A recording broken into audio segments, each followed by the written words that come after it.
to my channel. I'm so glad you stopped by today because today we are going to be doing something kind of small and cute this time around. I've been doing a lot of larger pieces and I kind of needed a break from it, so today I'm going to be making a life-sized sugar glider. I thought it'd be something just fun and cute to do. Anyways, let's get started. Okay guys, so the first thing that we're going to work on is going to be the sewing for the body of the sugar glider.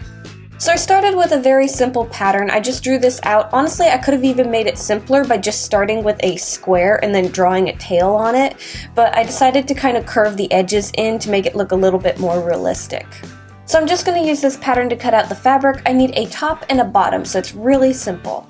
So for the top of the creature, we're going to use a gray fur fabric, and then the underbelly is going to be a white. Now honestly, this is the only gray fur fabric I had at the time, so we're just going to shave all the excess fur off of it. We're not going to leave it like this shaggy mess. It is going to be a lot shorter when we're done. So like I said, we're going to do our sewing first, so I'm going to sandwich our two layers together with the fur on the inside, and then we're going to go around it. So we're going to leave openings for the head and the legs. So the corners of our little square are going to be open for the feet, and then we have a little spot at the top that's going to be for the neck, so we're going to make sure to not close those holes up. Okay, so once I was at this point, I decided that I wanted to change the pattern up, so instead of having the white fur fabric underneath the tail, I'm going to end up cutting this off, and we're just going to close up the tail using only the gray. So all I'm doing is I'm taking the white fabric and I'm cutting the tail off of this. Next, I'm going to flip our fabric right side out, and then we can start shaving. We're going to leave the back open and we're going to close it after we get the shaving done, just because it's a lot easier to flip it right side out the way it is now than to try and get everything through the neck hole. So now that we have everything flipped right side out, I'm going to take my hair trimmer and we're going to start shaving off all the excess fur. Once all of that excess fur is off, we're going to start closing up the bottom. So we're going to sew down the sides of the little backs of the legs, and we're going to also close up our tail.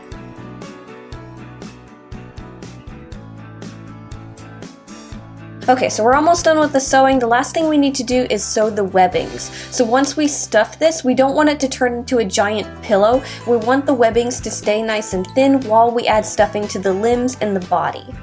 So I'm just going to take my sewing machine and I'm going to sew around, kind of separating the limbs where I think they'll be.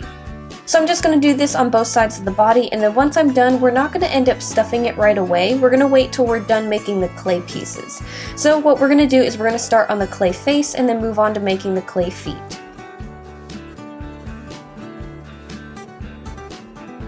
So like I said, we're going to start on the clay face first, and what I did to start off was I took a ball of tinfoil, I just kind of smushed it till it was nice and round, and then I kind of jammed a wire in the back of it so I had something to hold on to other than the clay pieces, and this just made it a lot easier. This is going to be removed later, but right now it's just kind of what I'm using to hold on to.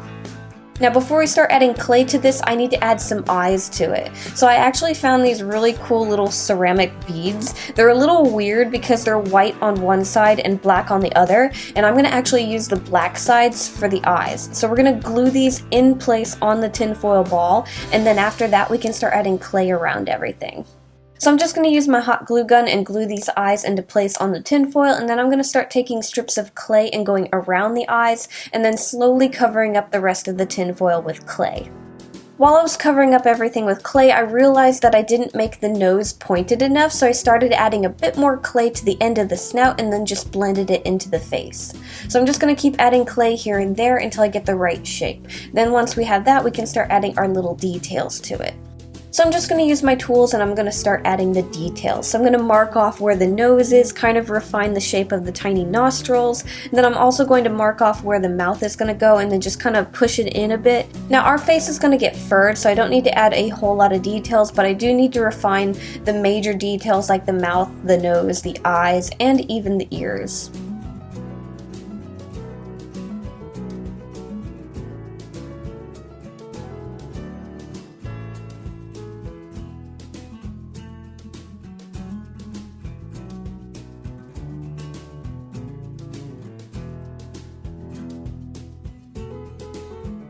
So after we're done with the eyes, nose, and mouth, the last thing I need to do is add the ears. So this time around I decided that I wanted my ears to be clay instead of felt. Normally I make felt ears because they're nice and soft, but I decided since this is so small to do them out of clay.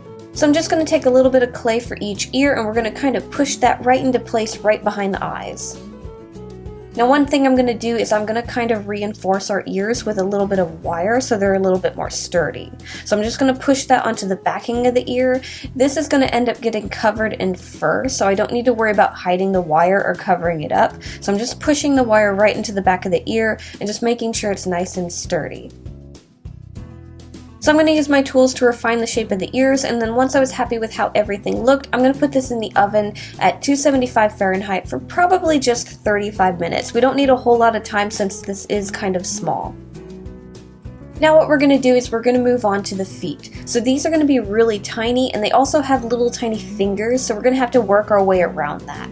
So we're just going to start off with a very simple wire frame, and what we're going to do is we're going to build a foot on each end of the wire. That way we can kind of keep everything really close together and make sure they're nice and even. So I just kind of have this little U wire, and I'm going to add a little bit of clay to the end of each tip. And then once we have a ball of clay at the end of our wire, we're going to take even smaller pieces of wire, and we're going to use these for the framing for the fingers, and the toes of course. So I'm just going to take my little cut pieces of wire and I'm going to push it into our clay and just kind of position them where I want the fingers and toes to be. So the front feet are going to look kind of like hands. They're going to have 5 digits, and they're going to be kind of positioned like your hand is going to be positioned. So they're going to kind of have like a thumb off to the side. And then the back feet have 4 digits, and what you would kind of consider their big toe is going to be kind of facing the opposite direction, if that makes any sense. So once we have all of our little wires for our toes and fingers in place, we're going to pre-bake this for about 15 minutes at 275 Fahrenheit. This is going to make sure that our wires hold still and we can start adding clay to them after they've cooled from baking. Now because these feet are so delicate and they're tiny and they're really easy to mess up, what we're going to do is we're going to bake them multiple times to kind of save our work in progress. So after the first bake, we're going to take a little bit of clay and we're going to add it to the tips of each wire, and this is going to be the claw. So we're just going to kind of round it off. We're really not going to get a very sharp point to this because it's really tiny, but we're going to add a little bit of clay to the end of each wire, and then we're going to bake it again for another probably 10 minutes. And then after that second bake, we're going to start adding clay to the bottoms of the toes. So we're going to start covering up those wires for the toes and just kind of shaping the little toe pads.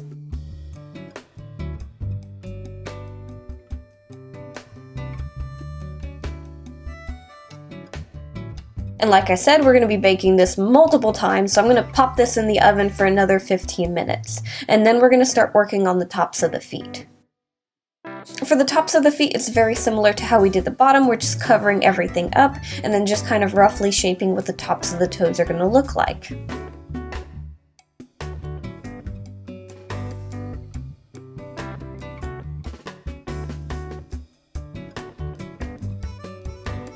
So we're going to get our front feet done and our back feet done, and then we're going to put them in the oven for one final bake at 275 Fahrenheit for probably about 25 minutes this time, just to make sure everything is nice and cooked. After all of our clay pieces are done baking and have cooled to touch, we can start on the painting. So the bottom of the face and the bottom of the feet, I'm going to kind of primer with a nice white, and then for the bottoms of the toes, I'm going to add a little bit of pink to them and just kind of blend it into the white so they have a nice pinky kind of skin color to them.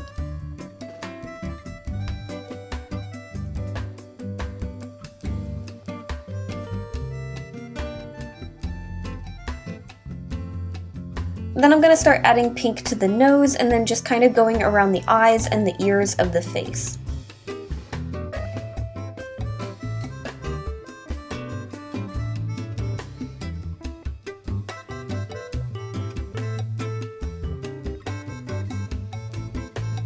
After the pink has dried, we're going to start using our gray paints. So I'm going to paint the tops of the hands. These are not going to get furred, so I am going to add a bit more texture and stuff to them. I figured it'd just be easier to paint the details onto the tops of the feet than to try and get fur on these tiny little toes. So I'm just going to paint the tops of the feet a nice gray color, and then I'm going to add some highlights and stuff, and then the claws are going to be black. And then on our face, I'm going to go around all the details that are pink, and I'm going to add gray to the face. This is mainly going to end up being where the gray fur is going to be.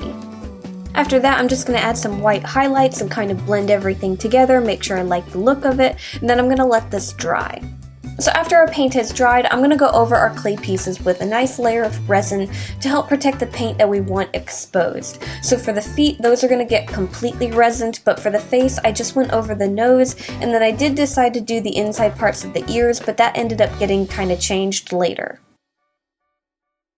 So our resin is going to have to cure overnight, and then once it's dried in the morning, we can start putting everything together. So the first thing I'm going to do is I'm going to add the feet to the body. So we're going to glue these into the little holes that we have for the hands and feet, and then we can start filling our body with stuffing.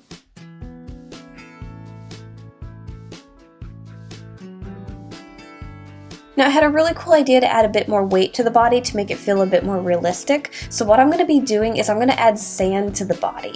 Now I only want to add sand to the limbs, so what I'm going to do is I'm going to take a plastic straw and I'm going to stick it into the limb that I want to put sand in, and then I'm going to use a little funnel and just kind of pour the sand into the limb and just do it to all the limbs, and then the body is going to be stuffing.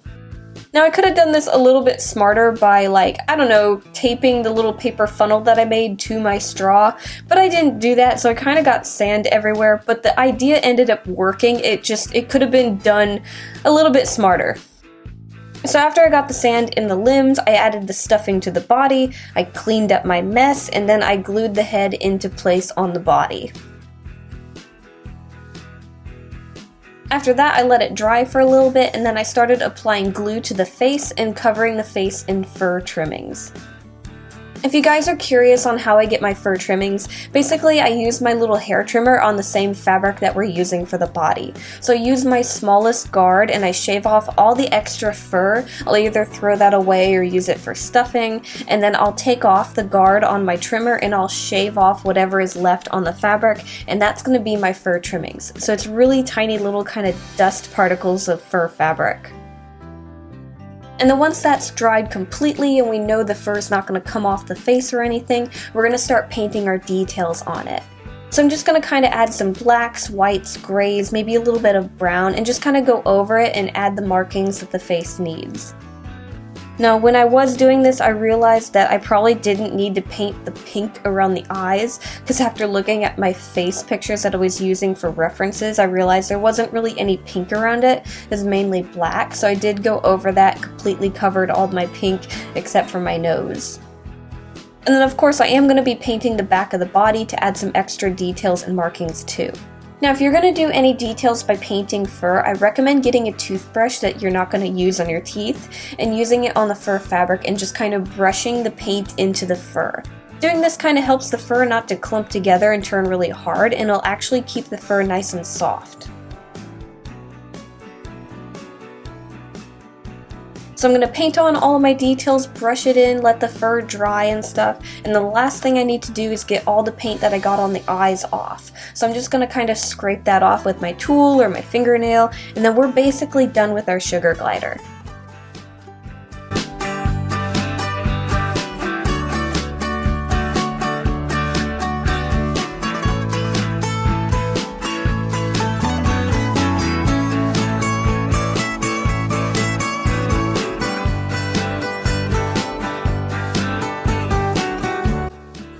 Okay guys, and that's how I made a sugar glider. I've always wanted one as a kid but never got to, and I thought this would be a fun way to just kind of get it out of my system without the responsibility of taking care of one. Anyways guys, thank you so much for watching. Make sure to like, subscribe, do all that fun stuff, and I will see you guys next time. Bye!